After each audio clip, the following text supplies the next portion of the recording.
Actors and directors all need reels, and I think it's great to hire an editor. Obviously, you're going to get a nice outside eye, a professional outside eye, but sometimes people just don't have the budget, and I get that. So I put together this little crash course on how to make a reel in Adobe Premiere. This in no way will make you an editor, and I do want to say there are many ways to do things in programs like Premiere. It's a vast program. There's lots of shortcuts and different ways to get to things. I'm using the shortcuts and tools and methods that I think are easy to grasp quickly. You might find there's other ways to do things that work for you. Even if you want an editor to polish a reel with an outside eye, which is a good thing again, it's great if you can set up the file in Premiere or whatever program it is that your editor uses if you happen to have access to it, because this way you can get all the clips you like on your timeline and your editor can just tweak and polish. This saves them time and it saves you money. Before we start, I do want to mention that a reel for someone just starting out probably shouldn't be more than a minute long.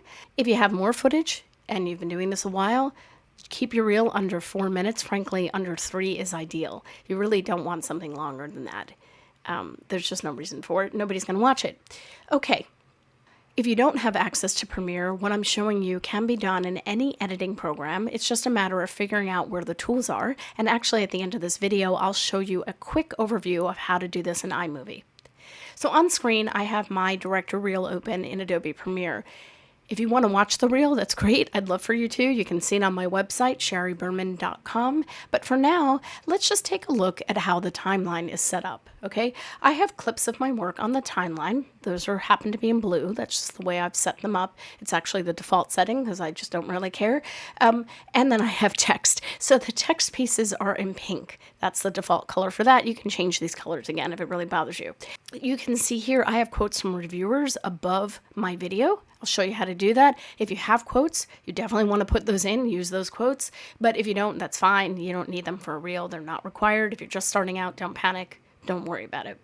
Okay, at the top of my timeline, you'll see I have an in and an out point. Okay, that's what this highlighted section is. I have this because you can see on the side, I have this extra content that didn't make it into my reel. And I didn't want to delete that content from my timeline because I might want to add it in at a later date. This is just the way I work. I wanted to leave it there. So I have to have in and out points because my in and out points tell Premiere that's all I want to export. Okay, I don't want this extra stuff on the side going into my reel. All right, I'm going to close this timeline, that's what this is called, and I'm going to show you the easiest way to start your reel. First off, you'll need to import your footage. Now, I have my footage in here already, but just so you know, you can go up to File, Import, select your files, and then bring them into the bin here, okay? So you have your footage in your bin.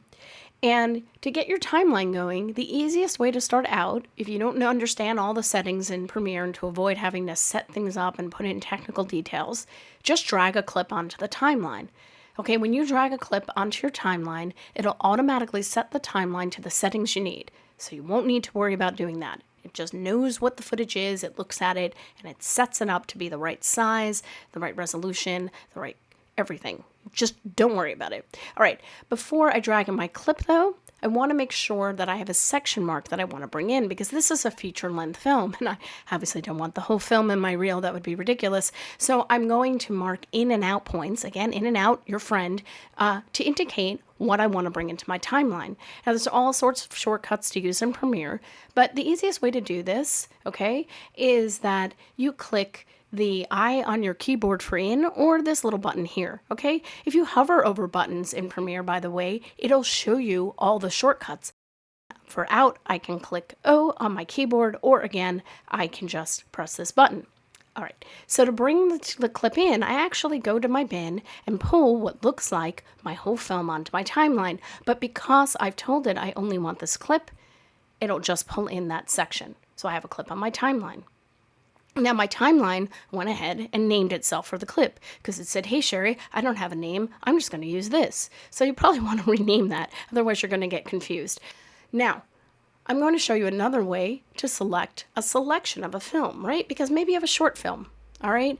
And it's not a lot of footage, you're not going to include it all, but maybe you just want to look at it on your timeline, right? I have a 3-minute short film here. Sure, I'll just drag the whole thing onto my timeline, and then I can select the footage and the sound. So to select both tracks, if they're not married together, so married together just means when you click one, the other one lights up as well, it gets selected, they're combined, they move together.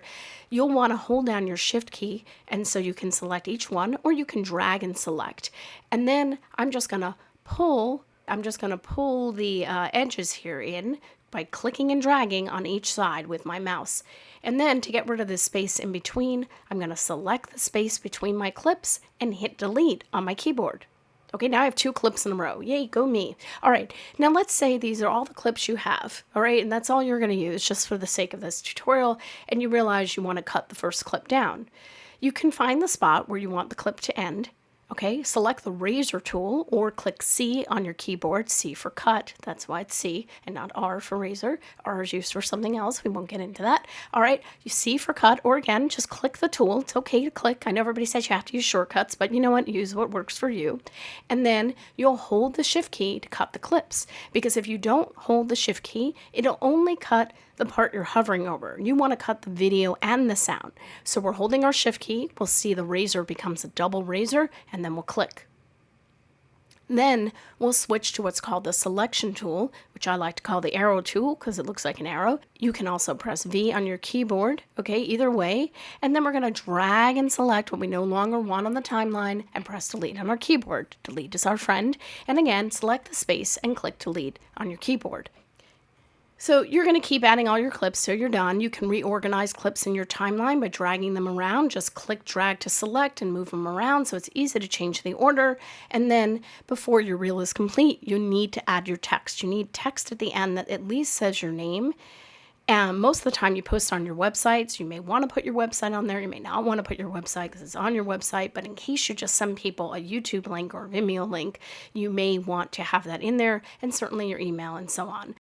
So I'm going to quickly make just a little text just so you can see what the text looks like. All right, so at the top, you can see there are different tabs. We've been in the editing tab. We've been editing. Now we're going to go to the captions and graphics to add text. You can add text in the editing tab. There's a way to do it, but I like this because you can see all the details about your text on the right. It makes it easy to format it and you're not going crazy trying to fix things. Okay, so I simply click this text tool. I click on my screen.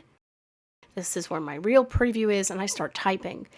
And then I can change font type and sizes, and I can add multiple text boxes, or I can type it all in one box. It's really up to you how fancy you want to get, and so on.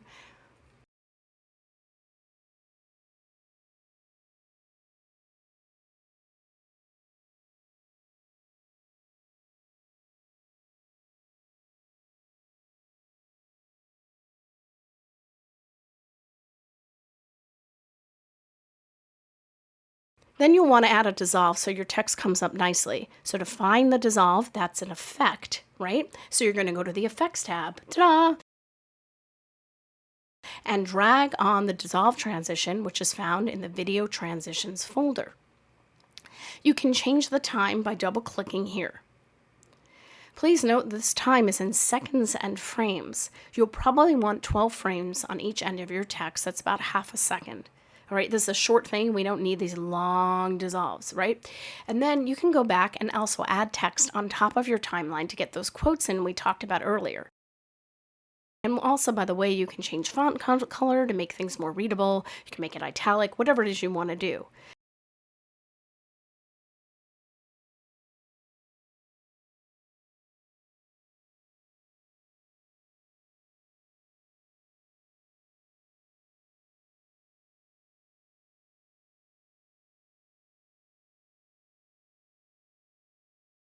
The other thing you might want to do is add crossfades in your audio track so that one piece moves smoothly to the next, especially if your footage ends with music. It's kind of like a DJ mixing the music together as you go along. It's kind of cool. So go into the audio transitions folder and you'll find that they work the same way as video transitions. All right, I use constant power here. I'm going to pull that one on. I'm going to fix it. I can make it longer. I can make it short. I can do whatever I need to do. And then, ta-da, you're done. You go to File Export or Command M on your keyboard and export the file. The one technical thing you'll need to do is choose H.264 as your format. Think I'm happy. It's done. H for happy. H.264. Don't worry about what that means. It's just good for putting it online. Leave everything else alone. Don't mess with anything else. Just let it all match your timeline, and then click the file name to name the file what you want. You might want to name to what you named the timeline, and then export it. Also, when you click the file name, you can see where it's saving. So it's important to know where this file's going. It usually saves wherever you saved your Premiere project, and you should be saving as you go along, by the way. Save early, save often, so you don't lose your work. Then, once you export this file, I suggest you show what you made to a couple people you know and trust. Maybe an editor who's willing to quickly watch your reel. I mean, it's a minute, 2 minutes long, and give you some feedback. Sometimes we think we need things on our reels that we don't need, and sometimes a reel needs more content. And sometimes people tell you, oh, it would be really good if you had this kind of content. Well, hey, put that in the good to know pile. If you don't have that kind of content, you can try to get into something or make something for yourself that has that content. It's a goal to get. Don't panic that you don't have it. Your reel's fine. You are where you are, okay? Sometimes the people have, like I said, a lot of footage because they've done many things and they want to include everything. And please listen to people and cut it down. Because again, nobody's watching a reel that's more than 3 to 4 minutes long. 4 is a lot, to be honest.